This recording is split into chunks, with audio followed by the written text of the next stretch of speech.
Nalaman nila kay Vegapunk na mapanganib ang robot na ito at ito ay 900 years old na. Noon daw ay sumugod ang Iron Giant na ito sa Marijoy kaya natakot ang mga Celestial Dragon pero naubos ang energy bago pa makapaminsala. Nais daw itong ipawasak ng government pero itinago ito ng mga scientists sa Egghead upang alamin kung saan ito nanggaling at kung ano ang pakay nito sa Marijoy. Nakiusap si Luffy na ayusin ni Vegapunk ang robot dahil nais niya itong gawing sasakyan. Nagtataka daw ang scientist kung paano sila nakapasok sa isla. Kaya naalala ni Luffy na tumagos lang siya sa pader. Giit ni Shaka na dito nila hinango si Vegaforce 01 pero limitado lang ang kilos nito sa teritoryo ng Egghead. Pero hanggang ngayon ay hindi pa rin nila makopya ang energy source ng Iron Giant. Pagkatapos ay nakiusap si Vegapunk sa Emperor na tulungan siyang makatakas. Nais magtungo ng CP0 sa Egghead pero humarang sa kanila ang mga Sea Beast kaya pinagbabaril ng mga kanan ng isa hanggang sa matalo ito. Nakarating sa ating mga bida ang balitang nandyan na ang CP0 sa pamumuno ni Rob Lucci kaya nagpanik sila Nami at Usopp. Pinag-utos naman ni Shaka na huwag papasukin ang mga ito. Samantala inaayos pa rin ni Lindbergh si Kuma pero nagmamadali na itong umalis sa hindi malaman na dahilan kahit nakakabit pa ang mga device. Sinibukan naman nila itong pigilan pero nag-warp na ito gamit ang Devil Fruit. Nagpasalamat si Pythagoras sa pagbalik nila kay Esber pero pinapaalis na nito ang CP0. Nais daw munang magtsaan ni Coco pero tinataboy talaga sila ng Vegapunk clone. Kaya tinanong ni Lucci kung may kinalaman si Vegapunk sa pagkawala ng 3 barko ng Cypher Paul agents na ipinadala doon. Nagalit si Lilith dahil pinapagbintangan sila nito. Dahil dito ay balak pumasok ng puwersahan ng CP0. Ipinapaliwanag ni Vegapunk ang mga plano niya upang mag-advance ang technology ng mundo pero nangungulangot lang si Luffy dahil hindi niya ito maintindihan. Ngunit sa kanyang pananaliksik nito ay mas lalo lang siyang napapalapit sa power source ng ancient energy. At bilang scientist ay nais niya talagang matuklasan ito. Inutos ni Lucci kay Esber na gamitin ang kapangyarihan nito upang ma-teleport silang lahat patungo sa Egghead. Nang makaalis na sila ay saka naman umatake ang mga Sea Beast sa Seraphim kaya nakita nila Luffy ang pagsabog nito. Dahil dito ay nakapasok na rin ang mga agent. Kaya inilagay ni Pythagoras sa emergency mode ang mga screen.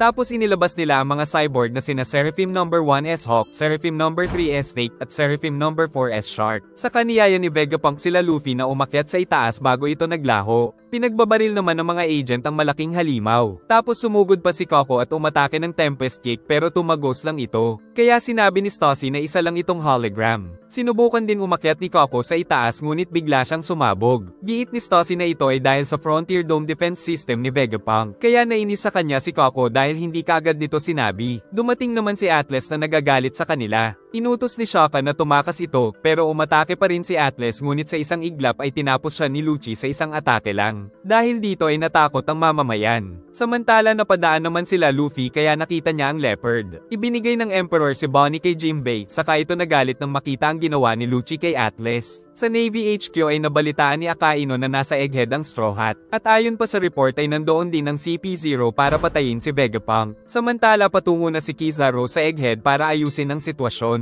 Saka pinag-utos ni Akaino na sabihin kay Lucci na maghintay muna sa Navy bago kumilos. Nagkakagulo na sa Egghead dahil sa ginawa ni Lucci kay Atlas kaya dinala ito ni Jinbei para iligtas. Si Luffy naman ay nagagalit kay Lucci dahil sa ginawa nito. Giit ng mga kasama na kailangan muna nilang asikasuhin si Atlas. Pero sumugod na si Luffy at nagsimula ang kanilang labanan. Gumamit din sila ng mga armament at umatake ng napakabilis sa isa't isa tapos nakailag ito kay Luffy kaya ang ating bida ang napatalsik nito. Tinanong ni Lucci ang tungkol sa wanted poster ng Straw Hat. Ipinakita ito ni Luffy kaya nag-focus siya at pumikit hanggang sa marinig niya ang kakaibang pagtibok ng puso na tinatawag na Drums of Liberation kaya nagsimula siyang mag-transform sa Gear 5. Labis namang nagulat si Lucci ngunit sinabing magiging masaya ang laban. Pero baka sa mukha niya ang pagkabigla dahil biglang nasa harap niya na ito kaya tinamaan siya sa pagmumukha at tumalsik sa malaking gusali. Nagulat din ang kanyang crew pati na si Shaka nang makita ito. Tapos tinawag pa nito si Lucci dahil gusto niya pang maglaro. Bumangon naman ang agent na naiinis kaya nag-transform na rin ito. Kaya makikita na na-awaken na rin pala ang Devil Fruit ni Lucci. Giit ni Coco na wala pa silang permiso pero sumugod na ang leopard at tumakbo ng napakabilis. Giit naman ni Shaka na bibihira ang nakakapag-awaken ng zone type na hindi nababaliw. Walang makita ang Emperor sa sobrang bilis nito, ngunit nakailag pa rin siya sa pag-atake ng agent. Tapos tinukso pa niya ito ng puwet. Dahil sa labanan ay maraming mga gusali at mga naninirahan sa Egghead ang napipinsala. Sinasaway din nila Chopper at Jinbei ang captain pero nagpatuloy ito sa pakikipaglaban. Dumating si Vegapunk at nagtanong tungkol sa transformation ng bida.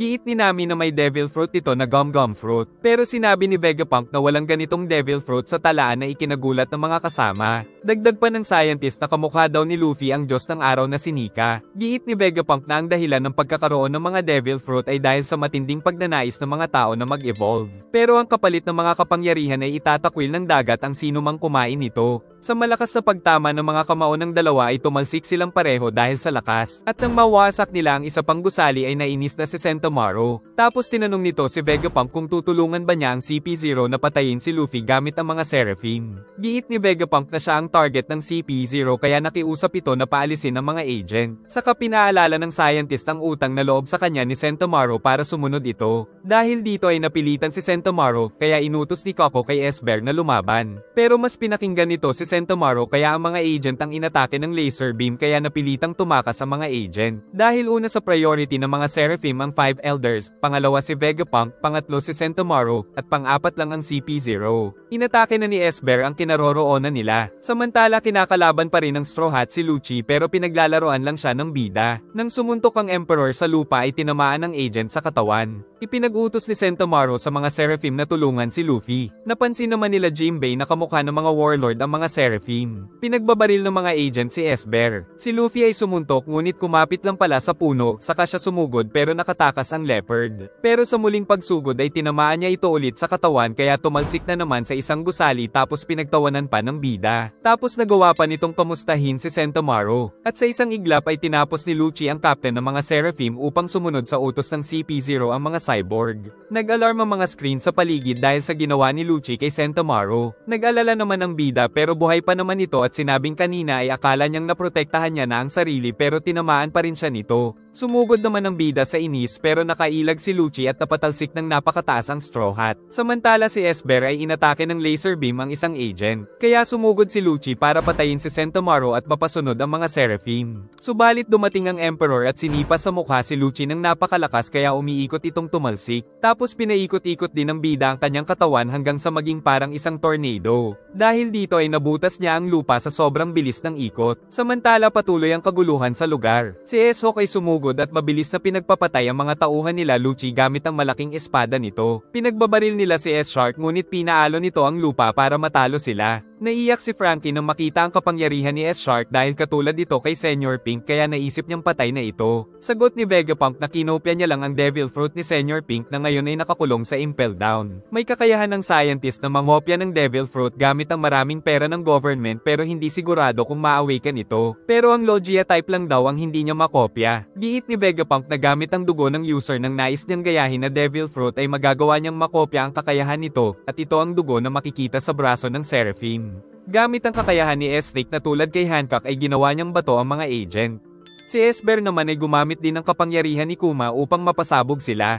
Samantala nababahala ang Straw Hat Crew dahil mapanganib na imbensyon ng mga ito. Bumangon si Sentomaru ngunit si Lucci ay naka-recover na rin sa ginawa ng Straw Hat. Mabilis na sumugod si Lucci ngunit lumabas ang Emperor na may malaking ulo na muntik na siyang nakain. Subalit nakatakas ito at tumalon-talon ng napakabilis saka naghandang umatake. Kumain naman ng mga bato si Luffy at tinira ang mga ito sa leopard na mabilis na umiilag. Pero hindi tumigil ang bida kaya winasak na ni Lucci ang mga bato tapos dinaanan lang siya ng Emperor. Tapos may naisip na naman itong kalokohan kaya ginawang goma ang tube at inilagay ang goggles. Saka nagpatalsik ng napakabilis at pinaikot-ikot ang kamay at nang tumama ang suntok sa leopard ay yumanig din ang buong paligid at halos mawala na siya ng malay saka siya tumalsik at tumago sa mga gusali. Nang dumating sila Jinbei ay itinuro sa kanila ni S-Rick ang daan. Hanggang sa makarating sila sa vacuum rocket na papaalis na sa loob ng 1 minuto kaya tinawag ni Chopper ang captain. Si Sentomaru naman ay napilitang ipinagkatiwala si Vegapunk kay Luffy. Sagot ng bida na kahit anong mangyari ay tutulungan niyang makatakas ang scientist saka nagpatalsik ng napakabilis kaya sa huling segundo ay nakapasok pa ito sa vacuum rocket. Tapos tuluyan na ring umalis ang sinasakyan subalit dahil sa sobrang bilis ay hindi na komportable sila Chopper at Jinbei. Nagtaka naman si Bonnie kung sino ang katabi. Giit ng fishman na ito ay si Luffy. Nagpatuloy ang vacuum rocket hanggang sa makarating sila sa laboratorio ni Vegapunk. Saka tuluyang isinara ang lugar para hindi na makapasok ang CP0. Samantala sa mga factory sa ibaba ay nagkaroon ng emergency upang makatakas ang mga ito mula sa mga agent. Pinilit naman bumangon ni Sentomaru Sentomaru subalit nandyan na si Lucci. Pero kusa siyang natumba dahil sa pinsala na ginawa ng agent. Saka dumating sila Stossy at Coco. Dahil ginamit ni Kuma ang power sa sarili ay patuloy ang paglipad nito. Nasa labas sila Lucci habang pinapanood sila nila Vegapunk sa loob ng laboratory. Giit ni Vegapunk na natatakot daw ang higher-ups na magrebelde siya kaya nais na siyang ipaligpit ng mga ito kahit na wala naman siyang intensyon na magrebelde. Mabuti daw ay nagtungo dito ang Straw Hat Pirates. Giit nila Usopp at Frankie na welcome daw si Vegapunk sa kanilang barko. Pero nag-aalala si Nami dahil pati sila ay hahabulin ng CP0.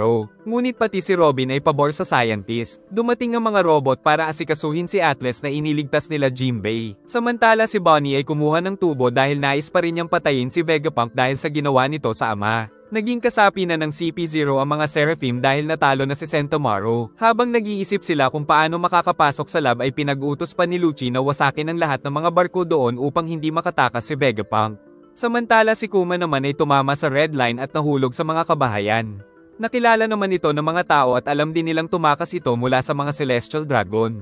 Nang bumangon ng cyborg ay natakot ang mga tao at sumailalim sa state of emergency ang lugar. Pinakalat ng CP0 ang mga bantay upang walang makatakas. Natutuwa si Stossy sa inaasal ng kanilang pinuno. Giit ni Lucci na hindi niya kasi kinikilalang Emperor si Luffy. Napapanood naman nila Shaka sa monitor ang kaganapan. Dahil dito ay inis na inis si Lilith subalit pinipigilan siya ni Pythagoras. Giit ni Vegapunk na ang priority ay makatakas. Pero dahil si Lilith ang evil clone ni Vegapunk ay ayaw nitong magpaawat. Sagot ni Shaka na kailangan lang nilang protektahan si Vegapunk kahit na ikasawi pa nila. Habang naghihintay ang mga pirata sa pagdating ng kanilang captain ay may naisip daw si Edison. Naaawa naman si Vegapunk sa sinapit ni Sentomaru dahil kumampi ito sa kanya. At upang maging ligtas ay humingi na rin ito ng tulong sa isa pa nilang kakampi. Si Lilith naman ay gagamitin ng Vegaforce 01 upang kunin ang barko ng Straw Hat. Samantala si Bonnie ay nais pa rin patayin ng scientist. Nang marinig nila ang alarm na siyang tanda ng kawalang bisa ng depensa ng Frontier Dome kaya ipinagtaka ng mga Vegapunk kung sino ang gumawa nito. Pero maging si Lucci ay iniisip na isa lang itong patibong. Ngunit inunahan na ito ni Coco kaya sumunod na rin ang mga kasama. At nang makita nila ang Sunny ay binalak nilang wasakin ito. Samantala paparating na rin ang Navy sa pamumuno ni Kizaru. Mabilis na nagtungo ang mga agent sa barko ng Straw Hat. Pagdating ay kagad na umatake si Coco. Ngunit kahit natutulog ay tagumpay na nasalag ni Zoro ang atake na ikinagulat ng mga ito. Nagagalit si Zoro dahil naistorbo ang tulog niya nang maalala na nakalaban niya na noon si Coco na isang giraffe. Na-activate na ulit ni Pythagoras ang defense ng Frontier Dome subalit tuluyan nang nakapasok ang CP0 na nanggugulo sa loob. Sa wakas ay nakarating na rin sila Luffy sa kinaroroonan nila, kaya nagplano na sila kung paano mabilis na makakatakas sa isla kasama si Vegapunk. Pero nawawala si Vegapunk kaya naalala ni Luffy na hinahanap ito ni Bonnie. Samantala hinahabol na nga ni Bonnie si Vegapunk dahil ginawa daw nitong cyborg ang kanyang ama na si Kuma. Kalaunan ay na-corner ang matanda pero nagawa niya pa ring makailag at makatakas sa babae. Kaya naman nagpanggap siyang nasaktan at umiiyak para maawa ang matanda. Pero bigla siya nitong inatake, hanggang sa tamaan niya ang scientist kaya lumabas ang mga diamante at maging isa itong bata. Nalaman ni Vegapunk na ang mga hiyas na ito ay ang mga kaalaman na nawala sa kanya. Pero hindi naman daw permanente ang epekto ng kakayahan ni Bonnie, saka nito tinanong kung bakit niya ginawang cyborg si Kuma. Sagot ng scientist na dahil ito sa isang pangako. Samantala nagsimula namang umakyat si Kuma sa red line. Nagagalit na talaga si Bonnie dahil ayaw sa kanyang sabihin ni Vegapunk ang katotohanan. Kasabay nito ay ang pagpapaulan ng Navy ng mga cannon kay Kuma. Nang marinig ni Bonnie ang tunog ay iniwan nito ang scientist. Saka nakita niya ang tatak ng kanyang ama sa pinto. At ginamit ang kakayahan para mabuksan ito. Sa loob ay nakita niya ang malaking lobo. Samantala patuloy na naglakbay ang grupo ni Kid hanggang sa makarating sila sa isla na iniisip nilang tahanan ng mga giant. Samantala si Garp ay nagtungo sa G14 branch kung saan nakitang umiiyak pa rin si Helm Epo. Kaya agad siyang pinasakay ni Garp sa barko upang iligtas si Kobe. Sa loob ng silid ay naalala ni Vegapunk na noong kasama niya doon si Kuma ay pinag-uusapan nila kung paano gumagana ang devil fruit nito. Hanggang sa magmakaawa din ng scientist na ipakita sa kanya ang mga alaala ni Kuma upang mas maging advance sa siyensya. Samantala sa present ay ayat magpaawat ni Bonnie na magtungo sa lobo na ginawa ng ama. Sa labas ay hindi magawang matalo ni Coco si Zoro kahit anong atake nito, kaya napilitan na siyang mag-transform. Nagtatanong naman si Lucci kung may nalalaman na paraan si Stussy para makuha nila si Vegapunk. Kalaunan ay sinundan sila ng mga Seraphim. Kaya nag-alala ang mga kasama dahil 7 na ang makakalaban nila Zoro at Brook. Giit naman ni Shaka na kapag inutusan nila ang mga Seraphim ay sila ang susundin nito kaysa ang CP0. Inatake ng mga kanin si Kuma hanggang sa mahulog ito sa napakataas na red line kaya lumikas na rin ang mga tao. Subalit lumaban si Kuma at sila ang pinatay nito gamit ang powers. At sa kabila ng mga pinsala ay balak pa rin itong umakyat. Balak daw ni Edison na utusan ng mga Seraphim at sumama din sa kanya si Lilith.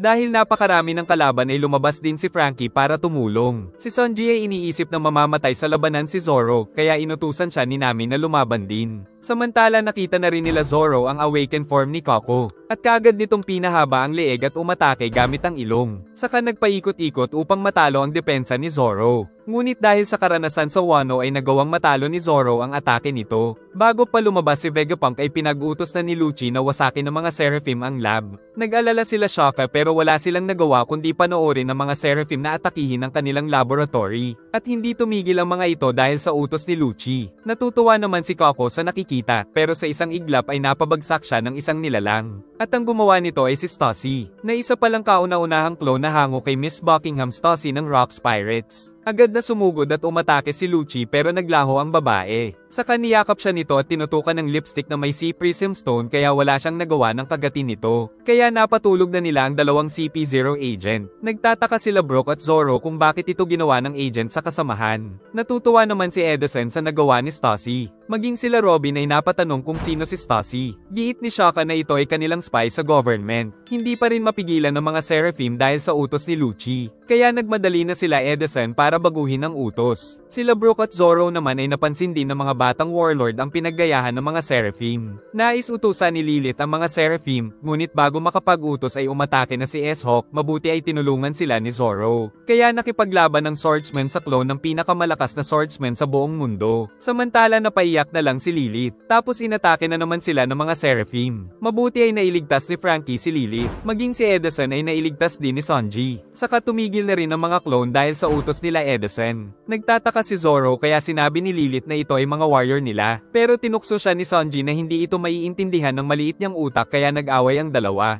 Nilagyan na rin ni Stussy ng Sea Prism Stone ang dalawang agent. At natutuwa naman si Sanji dahil makakasama din nila si Stussy. Hinahanap pa rin nila Luffy si Vegapunk. Samantala nakauwi na rin si Marco sa hometown ni Whitebeard. Nang magsumbong sa kanya ang mga bata na nagtungo ang Navy doon. Sa flashback ay dumating ang Navy at pinagbabaril ang kabahayan. Saka pinag-utos ng commander na lipulin ang mga tao. At pilit nitong tinatanong kung nasaan ang mga kayamanan ni Whitebeard. Pero dahil hindi daw alam ng mga tao ay papatayin niya na lang ang mga ito. Nang tutukan nito ang isang bata ay nagalit ang lola nito. Subalit si lola naman ang napagdiskitahan ng mga pangit. Ngunit nakaramdam sila ng pagyanig dahil dumating pala si Edward Weevil at inatake ang pangit na commander sa pagmumukha dahil ipagtatanggol niya daw ang hometown ng kanyang yumaong ama. Dahil dito ay natakot ang mga marine at tumakas na sila. Natuwa naman si Marco dahil nakaligtas ang mga tao. Pero sinabi ng nanay ni Weevil na pagkatapos nito ay dumating si Admiral Aramaki kaya nahuli ang kanyang anak. Kaya ngayon ay inuutusan niya si Marco na iligtas ito. At naiinis din ang matanda dahil hindi din naniniwala si Marco na anak nila ni Whitebeard si Weevil. Kaya sinabi nitong si Vegapunk daw ang makakapagpatunay nito. Samantala naglalakbay ang Navy kasama ng government ship. At sa loob ay nagtungo si Admiral Kizaru sa isa sa 5 elder na si Saturn upang kausapin tungkol sa pagtataksil daw umano ni Dr. Vegapunk. Matapos makontrol ng mga agent ang mga factory ay nais ng mga ito na wasakin ng mga tube upang hindi makatakas sila Vegapunk. Pero wala naman silang magawa nang pinasabog sila ng maraming laser beam. Sinubukan pa nilang kausapin ng PX3 ngunit dahil sa utos ni Vegapunk ay sila naman ang inatake nito. Nagpalabas din ito ng bubble shield kaya pagkabaril ng isa ay sumabog ito ng malakas saka ginamit itong pangsuntok sa kalaban. Dahil dito ay natakot ang mga agent dahil updated ang mga armas ng cyborg. Kaya naman sumuko na lang sila at ikinulong ng cyborg. Samantala may nagligtas naman kay Sentomaro at nagpapasalamat ang mga ito dahil nakalikas sila ng ligtas. Nang Yumenig ay sinubukan niyang tawagan si Vegapunk pero hindi ito makontak. At nababahala siya dahil isa na rin siya ngayong traidor sa Navy. Dahil dito ay ipinag-utos niya pa sa 50 pacifista na tulungang makatakas ang Straw Hat Pirates kasama si Vegapunk. Hindi napigilan si Bonnie na hawakan ng bula na nagmula kay Kuma at napunta siya sa alaala nito kung saan nakita niyang umiiyak ang ama. Sinabi ni Luffy sa mga kasama na nawawala si Vegapunk na ikinabahala ni Usopp. Giit ni Shaka na nakita niya daw si Bonnie sa monitor. Saka dumating na rin doon sila Zoro. Natuwa naman si Sanji dahil kasama nila si Stacy. At sa wakas ay naayos na rin nila Edison at Lilith si Atlas. Kaya si Sanji ay hindi na mapakali dahil napakaraming babae doon. Tinanong ni Stacy ang sitwasyon. Giit ni Shaka na nawawala si Vegapunk at wala na rin silang kontrol sa Frontier Dome kaya hindi na sila makakalabas dito. Kaya nagpadala si Shaka ng mga robot para mahanap ang matandang scientist at maayos ang system upang makatakas na sila. Si Nami naman ay nais daw hanapin si Vegapunk pero kayamanan ang nasa isip nito kaya sinamahan nila Brook at Chopper. Maghahanap din daw si Stacy kaya nais sumama ni Sanji sa kanya. Pero si Zoro ay hindi niya pinayagang umalis ng mga kasama dahil siguradong mawawala din ito. Pagod na pagod pa rin si Luffy dahil sa transformation niya kanina. Samantala si Morgan ay nalaman ng kaguluhang nagaganap sa Egghead at iniisip niyang bihag ni Luffy si Vegapunk kaya patungo na doon ang Navy. Giit ni Vivi na kalokohan ang naisip nitong kwento dahil mababait ang Straw Hat Pirates. Kasama din pala nila doon si Wapol na kinakabahan dahil natatakot siyang mahanap sila ng Navy. Giit ni Morgan na ginagawa niya lang ito para sa entertainment. Naaawa si Bonnie sa nakaraan ng kanyang ama. Tapos nakita pa niyang nais itong hulihin ng mga tao pero ayaw na daw bumalik doon ni Kuma. Pero walang magawa si Bonnie dahil isa lang itong alaala. Kaya pinanood niya na lang ito habang pinapahirapan. Hanggang sa tumalsik si Bonnie papalabas ng bula. Sa kasalukuyan ay pinagbabaril nila si Kuma dahil umaakyat ito sa red line patungo sa Marijoy. Hinahanap ni Pythagoras si Vegapunk, ngunit biglang may nagpasabog sa kanya. Naramdaman ni Shaka ang pagyanig kaya nag-alala sa kasama. Si Nami naman ay nagbilin kay Luffy na huwag papaalisin si Zoro. Tinitignan ni Shaka ang pagsabog gamit ang snail pero may nagpasabog din dito kaya namatay ang kamera. At nagpatuloy pa ito sa pagwasak ng mga kamera doon. Naghahanap pa rin sila kay Vegapunk nang ma-distract si Nami sa mga diamante na agad nitong inilagay sa bag. Pero kinailangan niya munang iwan ang mga ito para mahanap ng mabilis ang matanda. Namangha si Chopper sa mga experiment room dahil nakita niya doon na gumagawa sila ng mga organ para sa mga surgery. Naghahanap pa rin sila Jinbei pero ang cook ay si Stacy ang inaatupag. Nang magtungo naman si Luffy kay Shaka ay nalaman nitong wala na silang kontak sa mga kasama. Sa third floor ay ipinakita ni Lilith ang bubblegum launcher niya na may kakayahang mag-deflect ng atake. Nang mapansin nila sa unahan na tila may nangyaring pagsabog. At doon ay nakita nila si Pythagoras na wala ng ulo. Saka nakita nila na maliit na robot lang pala talaga si Pythagoras. Saka naman dumating si S-Snake na may kagagawa nito kaya ginawa nitong bato si York. Hindi pa nasiyahan kaya sinipa pa ito. Pinag-utos ni Lilith na tumigil ito pero hindi ito sumusunod. Sa halip ay inatake pa sila nito ng malakas na laser beam. Nang atakihin naman ni S-Bear maging ang mga agent ay iniligtas sila ni Zoro. Tapos nakipaglaban siya kay S-Hawk na clone naman ni Mihawk. Ngunit ang puntirya nito ay ang mga natutulog na CP0 kaya muling iniligtas ni Zoro ang mga ito. Dumating na rin doon sila Luffy. Kaya lalaban na sana sila ni Zoro pero sinubukan muna ni Shaka ang authority niya sa mga Seraphim. Nang akalain ni Zoro na tumigil na ang mga ito ay ibinalik niya na ang mga espada. Ngunit biglang umatake ang mga Seraphim kaya muntik na silang mapatay ng mga ito at maging sila Lilith ay nanganganib. Mabuti ay sinabi niya sa mga kasama na nakakalipad ang sapatos pero lalong bumilis ang pagbagsak ng sniper sa lupa. Saka nalaman nila Lilith na hindi nila makontak ang mga kasama. Nais daw lumaban ni Frankie, giit ni Lilith na masyadong malakas ang mga Seraphim. Naisip ni Shaka na isa rin sa mga Vegapunk ang nagbigay ng utos sa mga ito na may hangarin patayin silang lahat. Nais makipag-alyansa nila Kako at Lucci sa Straw Hat upang makatakas sa gusot na ito. Pero hindi maipinta ang mga mukha nila Luffy at Zoro dahil kinamumuhian nila ang dalawa. Samantala ang CP5, CP7, at CP8 ay 2 buwan na palang nakakulong. Pero humihingi ng tawad ang isang agent dahil akala niya ay si Dr. Vegapunk ang may kagagawa nito. Giit naman ng scientist na hindi niya akalaing malalaman ng government ang pananaliksik niya sa Poneglyph. Pinapatakas na ni Sentomaru ang mga tao kaya nagtaka ang mga ito sa nangyayari. Giit niyang ang nangyari sa Ohara na Buster Call ay malamang na mangyari na rin sa Egghead. Kaya umaasa na lang din siyang matutulungan ni Luffy si Dr. Vegapunk. Tinanong ni Zoro na kung matapos ang labanan ay muli ba nilang isusuko ang sarili. Kaya nangako si Kako na gagawin ito. Dahil mabilis lang magtiwala si Luffy ay pinagalitan siya ni Zoro. Tapos muntik na naman silang tamaan ni S-Hawk. At nakita niyang ginamit nito ang kakayahan ni Mr. One. Muli na namang sinubukang patayin ni S-Hawk ang mga CP0 agents kaya iniligtas na naman sila ng mga pirata. At habang dala ni Zoro si Kako ay nakikipaglaban nito sa malakas na Seraphim kaya hinagis niya muna ito sa ere. Ngunit sunod-sunod ang atake na ginagawa ng Seraphim. Sa muling pagsugod ni S-Hawk na napilitan sila Luffy at Zoro na umilag sa malakas na atake nito. Saka sumuntok ang Emperor pero hindi tumama. Dahil napakahirap ng sitwasyon ay sinasabi ni Kako na payagan na silang lumaban. Tinanong ni Shaka kung anong misyon ng CP0, giit ni Lucci na misyon nilang patayin ang lahat ng Vegapunk. Samantala naramdaman ni Sunji na nasa panganib si Nami kaya agad siyang umalis. Natatakot na sila Nami dahil hindi sumusunod sa utos ni Edison si S-Shark. Kaya napilitan na lang silang tumakbo sa laser beam nito. Si Esper naman ay gumawa ng malaking pa-bubble. Kaya hiningi ni Luffy ang susi kay Shaka. Ngunit dumating na sa kanila ang Ursa Shock na atake ni Esper. Subalit nakatakas na pala sila Lucci sa mga Sea Prism Stone. Saka nag-gear 4 ang Emperor at sabay silang sumugod ni Lucci. At sila Kako at Zoro naman ang kakalaban kay S-Hawk. Kaya sabay na umatake ng malalakas na teknik ang dalawa sa Seraphim. Si Esper ay naghanda ng laser beam nito. Ngunit bago ito ay magkasabay din na tumama ang malalakas na mga atake nila Luffy at Lucci kaya magkasabay nilang napatalsik ang dalawang Seraphim. Samantala sa isang isla sa New World ay nagmamakaawa ang isang bata kay Shanks na isama niya ito sa adventure. Pero ayaw pumayag ni Shanks dahil isa lang itong makulit na bata. Nang mag-report ang isang tauhan na namataan daw ang Kid Pirates. Natawa ang mga crew ni Shanks dahil siguradong galit na galit si Kid dahil naputol ang kamay nito nang subukan silang kalabanin. Pero hanggat maaari ay ayaw daw gawing battlefield ni Shanks ang lugar. Sa labas ay kasama pa nila sila Dory at Brogy. Saka ipinapatanong ni Shanks kung nais ba talaga siyang labanan ni Kid. Samantala patuloy pa rin ang pagsugod nila Kid sakay ng kanilang barko. Pinaalala naman ni Killer na noon ay hindi pa nila nakita si Shanks pero naputol pa rin ang kamay ng captain. Ngunit tinawanan lang ito ni Kid dahil wala siyang inuurungan. Muling sumugod sila Luffy at Lucci sa kabila ng napakaraming laser beam ni Esper. Hanggang sa tamaan nila ito ng napakabibilis na mga atake. Pinipilit din makalapit nila Zoro at Kako kay S-Hawk. Saka umatake ng napakaraming slash ang agent sa Seraphim. At si Zoro ay umatake naman ng one sword style sa kalaban. Habang sila Luffy ay tuluyan ng sinuntok ng napakalakas si Esper kaya napatalsik ito. Giit ni Shaka na wag nilang maliitin ang mga Seraphim. Kalaunan ay bumangon muli ang mga ito. Naisip naman ni Zoro na katulad ng mga ito si King. Kaya sinabi ni Shaka na si King nga na alagad ni Kaido ang pinagkopyahan nila ng mga Seraphim. Giit ni Zoro na mapipinsala lang nila ang mga ito kapag nawala ang apoy sa likod. Si Shaka naman ay susubukan ulit hanapin si Dr. Vegapunk. Ngunit muntik pa itong tapusin ni S-Hawk. Tumatakbo sila Nami mula kay S-Shark. Ngunit nakahabol ito sa kanila kaya nasuntok nito si Edison.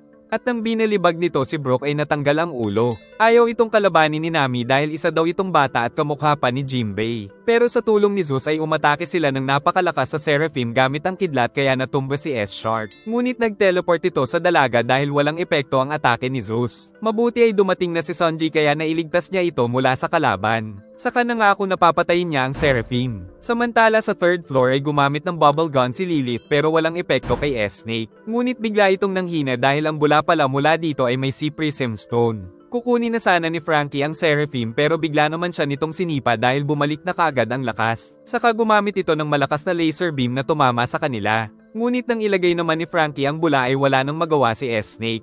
Ngunit nang umiyak ito ay naawa si Frankie kaya nakatakas na naman ito at nagsimula na ring maging bato ang kanyang katawan. Sa muling pagsugod nito ay gagamitin sana ni Lilith ang bubble gun ngunit nagpa-cute si S-Snake na naging dahilan para maging bato ang dalawa. Natuklasan ni Shaka na nakakulong pala ang mga nawawalang agent. At nakita niya na rin si Dr. Vegapunk doon. Ngunit bigla namang may bumaril sa kanya mula sa likod. At nang bumaba ang mastermind ay gulat na gulat ang scientist.